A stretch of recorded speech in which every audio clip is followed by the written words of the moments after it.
Welcome to Better Bedtime Chronicles. You're listening to Nicole and Bridget. Together we have 15 years experience working directly with families struggling with sleep challenges.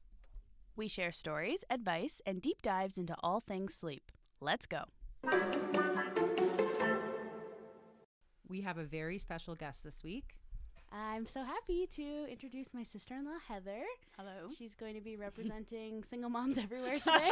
No pressure? Yeah, no pressure at all. Mm-hmm. Why don't you tell us a little bit about yourself and your parenting journey? Oh, goodness. Okay. I'm Heather. I have 3 wonderful boys. They are 19, almost 20, 14, 15 this year, and 3 and a bit. So quite the spread. Yeah, a bit of a spread. Mm-hmm. It has been, I'm a token single mom here, so it's just me and my boys, which is really exciting. That is, and I've seen you mother for a few years now, a little bit here and there with Nicole, and you are just amazing. And we're especially interested having you on to just share what it's been like for you, unique maybe challenges you may have faced or experienced, not only as a single mom, but as with a decent age gap. Yeah, I get a lot of questions about my age gap, or maybe a lot of gasps is a better way to say that. Yes. But yeah, so I don't know. I don't know what my mom philosophy is. I don't. Child-led, I think maybe that's the best way to say that, is what I've learned over the years. I'm a very different mom now than I was to my 19-year-old when he was young. I've had to explain that to him a little bit, to say like, hey, listen, I learned from you. Sorry. Thank you. But yeah. That's funny. We just had an episode last week where we were talking about like our hard-earned wisdom Mm-hmm. and like kind of looking back on our like original parent selves, like, you know, when our babies were our first babies were littlest, and being both like giving ourselves grace and then also being maybe a little critical, or at least just a little bit like finding some humor in what it looked like back then. Yeah. Okay, why don't we start by talking about what do you think the biggest challenges that you face as a single parent are? And you can also speak specifically about how that impacts sleep. Yeah, right. So, I mean, right out of the gate, the hardest thing is it's just you. And so all the single moms or single parents out there will get this. You're it 24/7. You do have help if you are lucky. And that's awesome. And it's super important. But when it comes down to it and those minutes add up, it's you. And it's a job that you don't get that 5-minute coffee break from. So that can be taxing. I love how you said that thing about grace, though, because you have to give yourself grace. The second you start beating yourself up, like if you think about, are you on the clock 24/7 with your own job? How would you be if you manage people? How would you manage those people? You wouldn't be strong at all times. And so that's definitely the biggest challenge through all the ages. Like the babies, the toddlers, it just changes the complexity, if you will. But yeah. So because you are on 24/7, as you say, like you're the one, there's no one else, it's you. Do you think that put like a added pressure to make sleep really like a priority and try to make it happen as much as you can? Or is Sure. Yes. More. Yeah, no, it's critical because their sleep, they're always going to get more than you. So, for you to function as a mom or dad, or if you're functioning as an adult, like all these different roles we play, depending on where the children are during the day, the energy expenditure is always going to come from a place of less sleep with your children. And it doesn't change when you have teenagers, you know that. And so, yeah, it was really, really important. I had a struggle with my middle son with sleep. My youngest had night terrors, my oldest, but he never remembered them. So that wasn't actually that. It was worse for us at the time, it is, right? But my middle son, William, had some sleep issues, which Nicole helped me with, of course. And then Luke has been my biggest challenge. That's my baby, my 3-year-old that's going to be 4. And, you know, living through him and all these different types of sleep challenges through 3 very different children has been, I I think it's made me wiser. I feel like I am a better parent now, but it also makes me kind of wait for the shoe to drop, because I think, what haven't I learned yet? Because I guarantee you there's a lot that I don't quite know, and Luke is about to teach me. Yeah.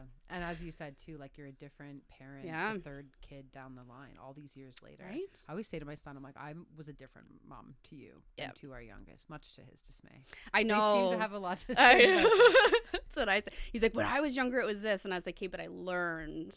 And he's like, yeah. Okay.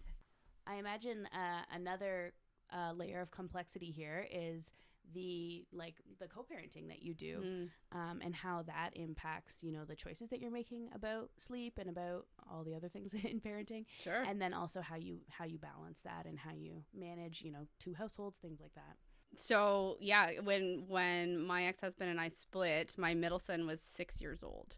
And my oldest was 11. And there was a lot of big emotions that happen around that. And, children really needing the support from, I became the primary parent insofar as I was still in the family home. I was keeping that same schedule in place for them and really working hard to do that while I was falling apart as well. And I'm sure I didn't do as good of a job as I hope I did. But yeah, it was a challenge, and navigating co-parenting unfortunately, our relationship is not good. So it's a very toxic co-parenting relationship. And so in the early days, though, we were able to align on how we wanted to approach it, meaning status quo. We had a 6 and 11-year-old, so they weren't babies that were necessarily transitioning too much. So we knew what time roughly we wanted bedtime to be. We knew when they got up. We knew they went to school. We knew all of that. So that was a saving grace. Certainly over the years that morphed, and it did have to eventually become that myself as the parent that had the majority of the time and the family home, I needed to make the calls based on what the child needed in the moment. And so that can cause other problems with the co-parent if they feel like they're not really involved in that, or they feel excluded, or there's just big feelings. It's not ideal, but we've been working through it for many, many moons now. Can I ask, was Yeah. there ever a time, like, during that period where you found yourself having a drastically different bedtime experience for him? So like timing or even boundaries around bedtime, like what he had available to him. Did you find yourself kind of up against something totally different happening at the other home? Yes. Yeah, that's a good flag. It's a challenge because it almost seems like a bit of a parent flex.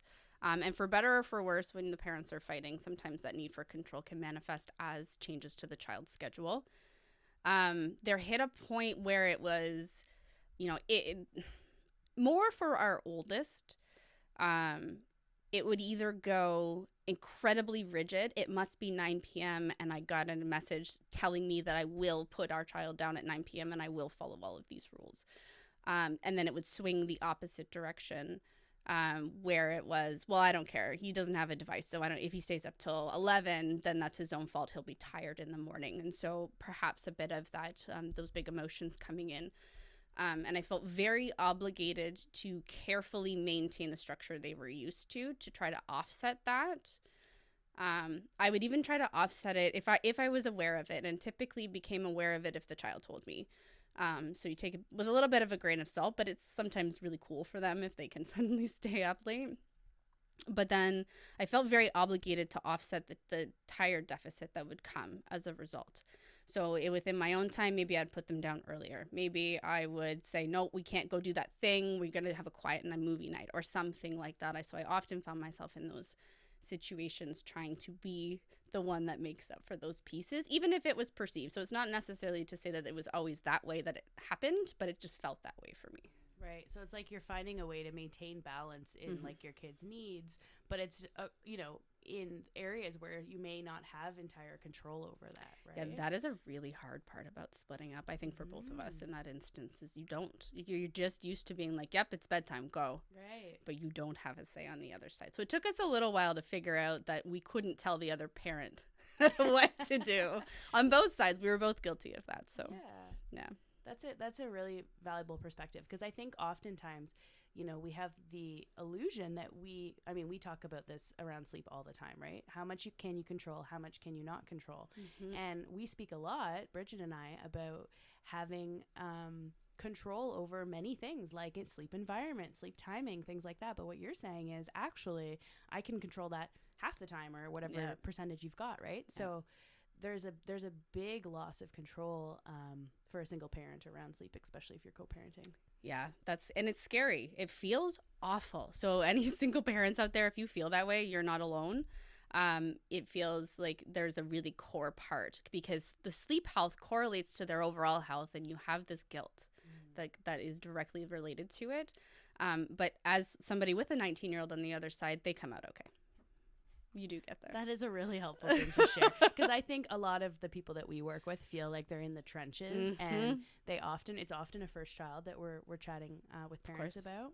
And so there is a lot of fear and uncertainty about how this is all going to roll out in the future. Just to like continue on about, you can't control what's at the other person's house. Yeah. It's not the same to compare, but I almost think about when you begin daycare, or a grandparent takes the kid for a night or the weekend. Yes. And parents are like really, and I get it, because they've worked so hard to make sleep go well. Yeah. And so they're nervous to hand over the little one, because there's no way my mom's going to let them sleep in the crib. She's going to, want to co-sleep, or daycare's, making them on a cot in a room. Oh my God, they're never going to do it. And they always do it. I know. They do it for others, don't they? They do. And it's this thing too that you say, Nicole, like you just have the control over what you have in your own zone, and the rest you have to kind of just let go of. Yeah. Yeah, I think that's just good advice for parenting in general, as you're going through it, because the chokehold, you never have as much control as you think you do. And that never changes in like all facets of raising your children. Yeah. So the sooner you can even almost like trust their ability to do it without you, the better. And it's so hard. It is hard, but then it feels lighter. Yes. Right? Like once you let go of this like heaviness of trying to control everything, and in our lane it's always like the nap length or this exact, and then you can't, and you feel like you've fallen short when it really wasn't ever up to you anyway. That's true. Yeah. Control what you can control. So you continue to co-parent for your oldest two children, but you are a true single parent with your youngest. Can you tell us more about that, and how has that been different? We're just talking. I have quite the different timelines for different children here. So my youngest is 3 and a bit. He'll be 4 in May. And yeah, I've been 100% on my own with him since I was pregnant with him. So his father and I split up when I was pregnant. I think it was like 4 weeks. And he was around briefly for a few months, once a weekend for an hour, and then vanished. So of his own choice, he's not able to be a father right now. And it's been interesting, because back to that point of you're always the one that's on, like there's not even like that one weekend anymore. So what I'll call break, because you do get used to, or rather you adjust to, when your children go with the other parent, that's really hard at first. You have like the silence of the house, you don't have your babies. But you do adjust. And then I had to adjust back the other way, because now there was still a little. And my son has had a very fascinating journey since just before he was a year old, where he's pulled 3 or 4 all-nighters in his short time on this earth. And that's new. I've never experienced that before. His first was before he was a year old. He has like unique and complex sleep needs, probably above and beyond the average of the average kiddo his age. He does. And so even like when it was great, ironically, when he was a baby, it was fantastic. Like newborn, great. Little baby in all the spaces, great. But as he started to become more cognizant around about a year, right? So he's exhausting. And I went through a very long period of time where I barely slept. Like we're talking like full nights of staying awake. I almost felt like delirious at one point. So getting help anywhere that you can, like when somebody says, hey, what if I just took him for a day? The answer is yes. Just say yes, even if you feel bad. Perfect advice. Go nap or do nothing, or like, whatever you need to do. But yeah, can you talk more about that? Like, how do you accept support? That's a challenging thing for all parents to do, is to accept help. And how did you come to learn to do that? Trial and error. I think it goes back to what we were talking about, which is don't have a chokehold on their lives and their structure and their situation. Like the chokehold is false. It's completely in your head. And so I had the ability of at least having, I think my children were 15 and 10 when he was born, or somewhere around there, maybe a year later. And so I was later in my parenting journey. I still have the guilt. I won't pretend I don't. I think that I should be able to figure it out. I should be able to get him down. I should be able to help him. But that doesn't mean I'm not helping him. And so if it's a trusted person, is he going to have fun? Is he going to benefit from it? Like, if you're not able to give yourself permission, switch the view. So will your child like that? Will they feel special? Does it improve a relationship with family members and give them a better dynamic in their life? Then let them go. You find your way to give yourself permission. And then, I don't know, if you feel really bad about it, clean your house while it's clean. Well, then you've punished yourself. I don't know, right? Do something that you'll feel better about later. I like that. There's this sense of, creating a narrative around the choice to accept help that makes you feel good about the decision, which I think is really wise advice. We're all talking to ourselves all the time anyway, aren't we? Truly. Yeah, we are. Okay, good. Literally right now. Yeah. Touche. I was going to ask, so accepting help, I think, is one thing if it's offered and it's around. But how have you had to go and seek that and find that? Where have you found the support that you rely on? I found what I could control better was how I supported myself. So I did, even since my separation and my divorce, I had different counselors that had different skill sets for different things. And didn't really find my fit, but it became really apparent that I needed to help me to survive enough for him, right? That's that whole airplane put on your mask first thing. It's real. I used to think that was such a horrible dynamic. Why would I save myself before someone else? But I get it. So I actually did find a counselor that is perfect for me. We are going on this very deep journey. I've committed to it, and it's me time. So I've had to change how I think about what I choose to do. So when I exercise, I hate it. But it's me time for my health. And so I just tell myself that and blank it out. So it's just my mental strategies on how I'm going to do it. And then resources. So who's out there that could help me? Because doing nothing is not an option when you're struggling with sleep issues. They just aren't. And you're going to try to do a million things on your own. And if they're not working and you've identified that, I've run out of ideas or this is above my pay grade, talk to your doctor, get to a pediatrician. There are people who are experts in this that will hear you. That's the hard part. I almost feel like there's a piece where there's a fear that, well, you're their mother. Why can't you do it? Or you're their parent. Why can't you figure out? Why is it different? What are you doing at home that's causing it? And all of this narrative that you can tell yourself about how you're failing. And it just stops you from fixing the problem. So do your best to get past it. Journal. Write it down. You're not going to remember everything, especially when you're exhausted. Times, dates, all of it. Yeah. So really pushing through to even just shifting your perspective on what it is, accepting some things while changing what you can, and then seeking help to do those things if you need. It all takes so long, right? You really gotta push. Yeah. You're I need help now. We're on day 7 and then you get help at day 30. So what are you gonna do to get there? What are your eat well, drink water, I don't know, hydrate, stretch. All right. So how have you, with having such a gap in age, especially with your eldest and your youngest, how has that been for you? I guess I'm going to say, how challenging has it been, even looking back to when he was a baby? Yeah. So it's funny because when I found out I was pregnant and I told my children, my oldest was, I would say he's not happy about that. And if he's listening to this, he can correct me if he's wrong. But he looked at me and he goes, "Was this on purpose?" And I was like, wow, this is a conversation with my then, 14-year-old, 15-year-old?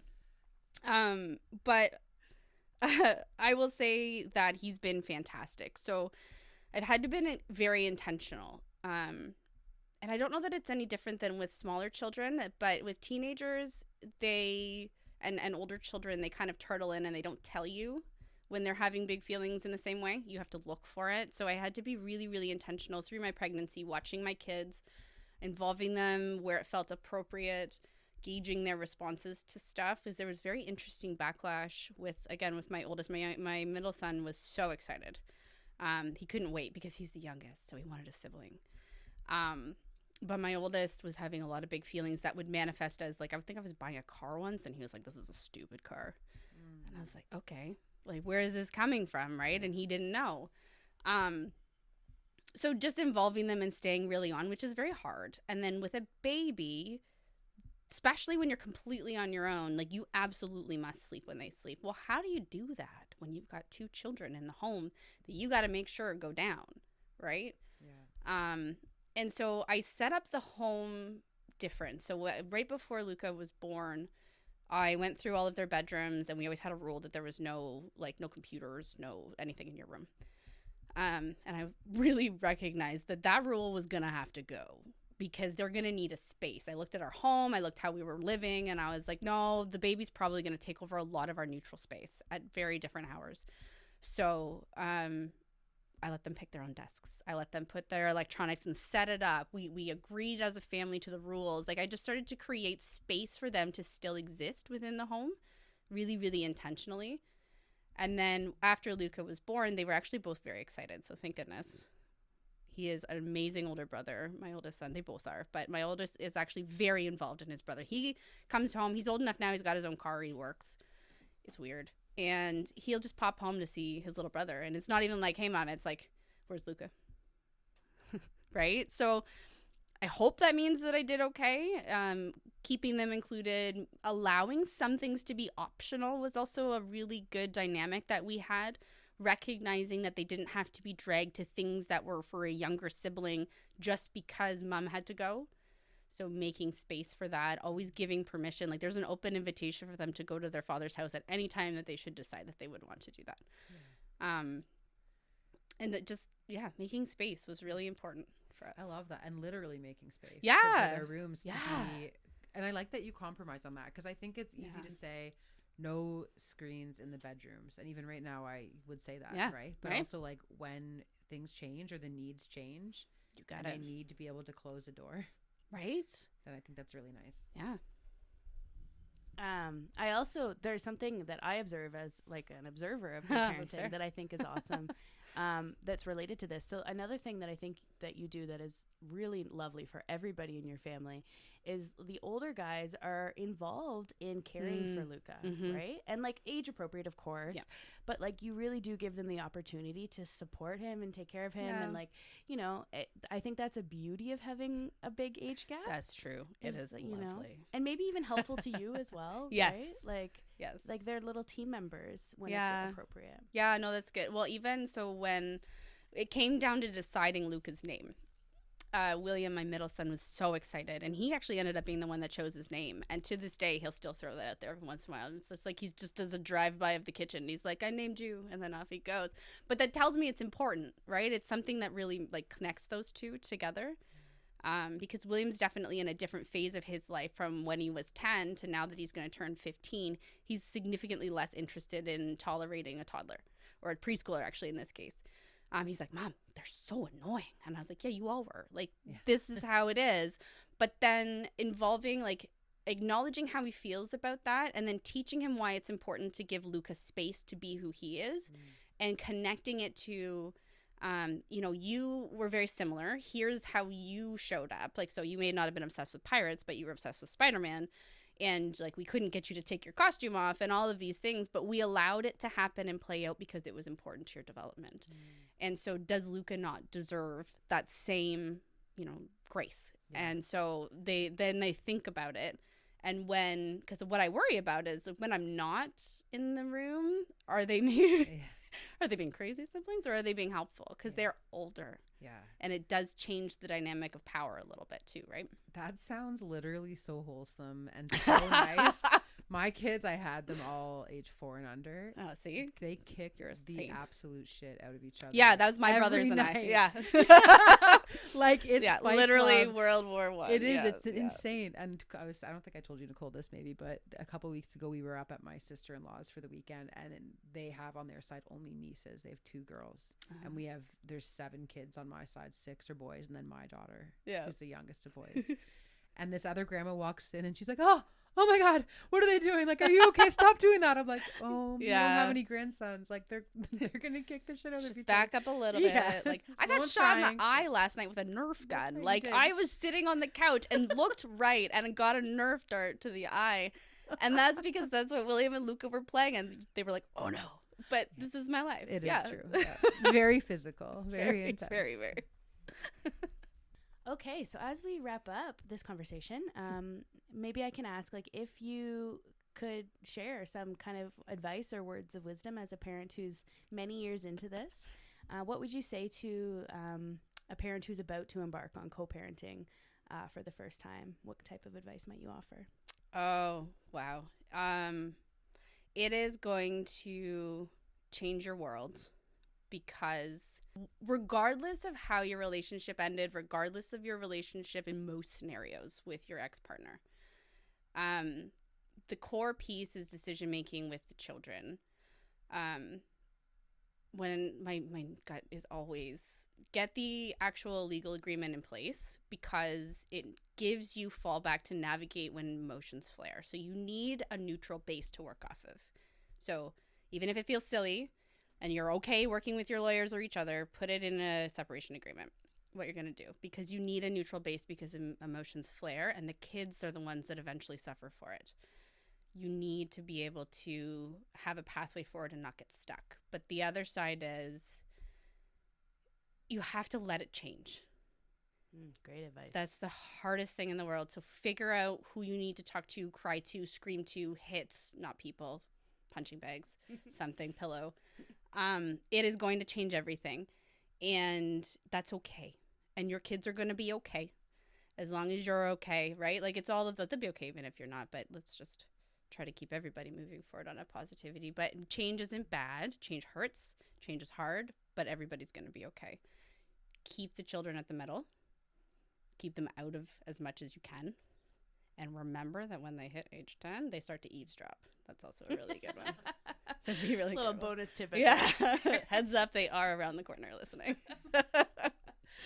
That's awesome. And then what about to somebody who's a single parent by choice, like you are for Luca?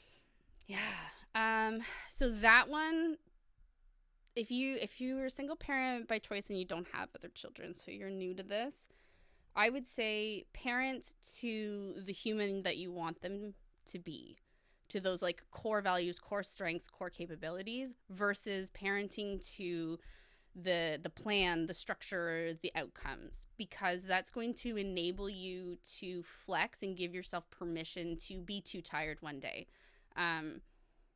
to, give up that piece of control. Whereas maybe if they go to their grandparents' house, they're going to completely throw your rules out the door. That is infuriating. I've lived that. I know that rage. But the kids are fine, and they probably had a blast, and they probably made really phenomenal memories that they're going to take with them for the rest of their life. So you being mad only ruins that. So think about the macro picture and think about the human you want them to be at the end. Do you want them to look back on their childhood and be like, oh, grandma kept messing up and mom used to get really mad? Or do you want them to go, I used to have the best time and we broke every rule, but we were okay? So think about it that way. I'm thinking about what you're saying, and I'm wondering, like, it seems like a single parent probably has a greater capacity quickly to accept, like, give yourself grace, to accept that things aren't, the good enough parenting, Bridget, that we were speaking about in our last podcast. I wonder if a single parent has a greater capacity to accept themselves for who they are rather than trying to strive for this, like, level of perfectionism. I wonder if you learn that more quickly.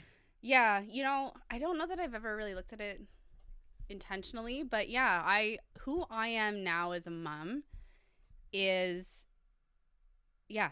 freer. I am agile to go business a little bit, but what the mother that I was in a partnership was more rigid. And in my healing process, I was probably a lot less rigid.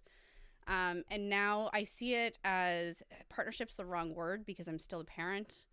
But yeah, I go with it a lot more. I'm able to change perspective and targets and goals based on what the child needs, understanding that end goal, as I've talked about. And one of the things that you'll probably come up against, and I'm going to call it out because it's really important, and I've definitely lived this a lot, is people that don't understand your flexibility that way, or or they're living a life of more rigidity, are going to be angry about it or not nice and judgmental about it. And so giving yourself permission to be there is going to come really important. You're going to have to become your biggest advocate, because when they come for you, it hurts. And when they throw those accusations, or when they say those things and cause that harm, it's just them not understanding, or maybe even a bit like wishing that they weren't stuck to this rigidity either. It's all about them.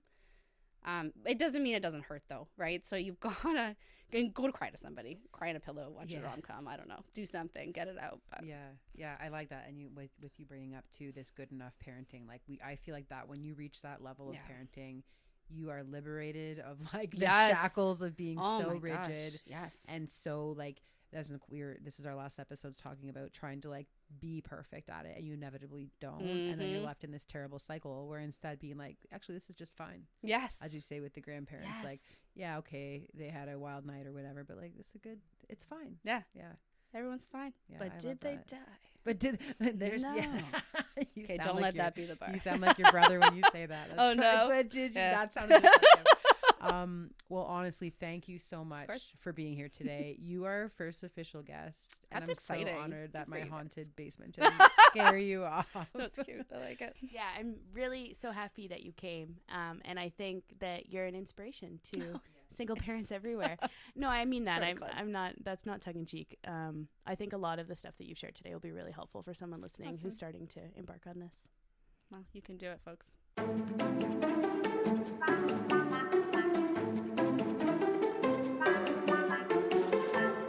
Thanks for listening. Just remember, this shit is hard, but you are killing it. To stay in touch, you can find us at betterbedtime.ca.